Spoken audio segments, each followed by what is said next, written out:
Unit 4 ionic equilibrium second. इसमें most of the concept previous जो unit है उससे रिलेटेड हैं थोड़े से, और कुछ एडिशनल आपके कंसेप्ट है। जैसे कि पहला कॉन्सेप्ट क्या है, वीक एसिड और वीक बेस का। इसी प्रीवियस वीडियो में हमने पढ़ा था कि तीन हमने पॉइंट ऑफ व्यूज़ पढ़े थे, ब्रॉन्स्टेड-लॉरी थ्योरी और रेनियस थ्योरी एंड ल्यूइस थ्योरी। इन सब के अकॉर्डिंगली एसिड और बेस की डेफिनेशन अलग अलग थी, राइट, प्रीवियस वीडियो में। अब इस वीडियो में ये बताएंगे कि इनकी पॉइंट ऑफ व्यू से वीक एसिड कौन सा है और वीक बेस कौन सा है। अधिकतर पीछे वाले जैसा ही है, जैसे कि अगर हम बोले according to Arrhenius theory, weak acid और वीक बेस वो होंगे जो आयनाइज नहीं कर पाएंगे। और जब हमने पहले पढ़ा था तो उन्होंने एसिड को कहा था वो स्पीशी जो H पॉजिटिव आयन प्रोड्यूस कर रही है अपने एक्वस सोल्यूशन में, और बेस को हमने कहा था वो स्पीशी जो OH नेगेटिव आयन प्रोड्यूस कर रही है अपने एक्वस सोल्यूशन में। तो सेम यहीं पर केस है। अब इसका उल्टा कर देंगे, अगर कोई स्पीशी प्रोड्यूस नहीं कर पा रही है H पॉजिटिव आयन या OH नेगेटिव आयन, तो वो वीक एसिड और वीक बेस की कैटेगरी में आ जाएगी। और उनके अकॉर्डिंगली जो रिएक्शन कह लीजिए आप, या फिर एक एक्वस सोल्यूशन किस तरीके से बनेगा वीक एसिड और वीक बेस का, वो ये होता है। मतलब HA यहाँ पर एक वीक एसिड है और यहाँ पर H पॉजिटिव आयन देगा और A नेगेटिव देगा, A नेगेटिव आयन BOH यहाँ पर एक weak base, B positive ion देगा और फिर COOH देगा। इसको मैं अगर आपको एग्जांपल से समझाऊँ, most common weak acid that is CH3COOH, ठीक है, एसिटिक एसिड। अब इसको आपने जब डिसोसिएट किया, आयनाइज किया, तो क्या निकलेगा, आप सिर्फ H पॉजिटिव आयन निकाल लीजिए। सबसे पहले तो आपको पता है एसिड से हमेशा H पॉजिटिव आयन निकलेगा, बाकी का जितना भी बचा हुआ हिस्सा है वो एक तरफ लिख दीजिए, वो आपका नेगेटिव वाला एरिया हो जाएगा, CH3COO नेगेटिव, ठीक है। तो H पॉजिटिव आयन मिल गया और CH3COO नेगेटिव, तो ये इसका डिसोसिएशन हो गया, राइट। तो ये इस तरीके से डिसोसिएशन होते हैं। ऐसे ही वीक बेस के भी डिसोसिएशन होंगे। नेक्स्ट, अगर हम ब्रॉन्स्टेड और लॉरी के पॉइंट ऑफ व्यू से देखें तो उन्होंने क्या कहा था कि जो एसिड होंगे वो आपके प्रोटॉन और इलेक्ट्रॉन के बेस पे उन्होंने एक्सप्लेन किया था।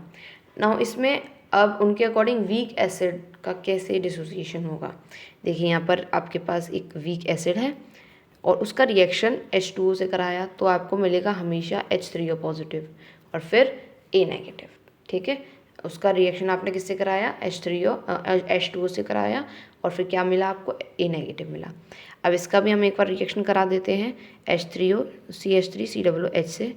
इसका रिएक्शन जब हमने H3O पॉजिटिव नहीं H2O से कराया, राइट।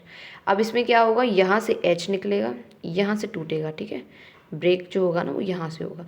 अब इसका H2O में कंबाइन होके हमको क्या देगा, H3O पॉजिटिव। बचा कितना हिस्सा, CH3COO नेगेटिव, जो आपका A नेगेटिव के अंडर आएगा। तो ये थी according to Bronsted Lowry. Now acid reacts with water to produce hydronium ion and a conjugate base. ये हाइड्रोनियम आयन हो जाएगा आपका, ये कॉन्जुगेट बेस हो जाएगा। जब ये वीक एसिड है तो उसका कॉन्जुगेट बेस एक स्ट्रॉन्ग बेस हो जाएगा, ठीक है। The ionization equilibrium concerning a weak base B according to Bronsted Lowry theory. अब जो बेस के लिए उन्होंने क्या किया है, यहाँ पर B फॉर बेस लिया है, उसको H2O से किया तो BH पॉजिटिव आया और OH नेगेटिव आयन निकला, ठीक है। जैसे यहाँ पर A नेगेटिव आया, इसमें BH पॉजिटिव आया, यहाँ पर H3O पॉजिटिव, यहाँ पर OH नेगेटिव।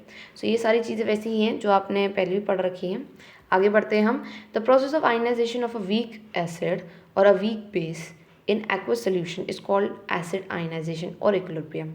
अब किसी भी एसिड को, बेस को तोड़ना, उसको आयनाइज करना, ठीक है, उसको आयंस में सेपरेट करना, उसको हम आयनाइजेशन कहते हैं। इफ़ आस्क्ड तो आप ये डेफिनेशन लिख सकते हैं, the process of ionisation of weak acid और a weak base in aqueous solution is called ionisation equilibrium and gives above is called the acid ionisation equilibrium. ये जो इक्विलिब्रियम होता है वो उसको हम कैसे मेजर कर सकते हैं, ये तो आपने रिएक्शन लिखी। अब इक्विलिब्रियम को आप एक कांस्टेंट वैल्यू में निकाल सकते हैं, उसको हम कहेंगे इक्विलिब्रियम कांस्टेंट, ठीक है, या फिर हम सिंपल आयनाइजेशन कांस्टेंट भी कह सकते हैं। Next, ionization and the dissociation are used interchangeably, therefore ionization is also called acid, ठीक है। मीन्स आपका यहाँ पर क्या आता है कि आयनाइजेशन और डिसोसिएशन जो है वो इंटरचेंजेबली आपका यूज़ हो सकते हैं, तो इसीलिए हम इनको एसिड आयनाइजेशन या फिर बेस आयनाइजेशन भी कह सकते हैं। ओके, एसिड, ये थोड़ा कट हो चुका है यहाँ पर, तो वो क्या है आपका एसिड आयनाइजेशन और बेस आयनाइजेशन भी कह सकते हैं। ठीक है, नाउ नेक्स्ट आपका आता है that is ionization constant for a weak acid. ये हम आपको नेक्स्ट वीडियो में कवर करेंगे, इससे रिलेटेड न्यूमेरिकल्स आते हैं क्योंकि, ठीक है, इसको अच्छे समझिएगा। So this is all for today's video.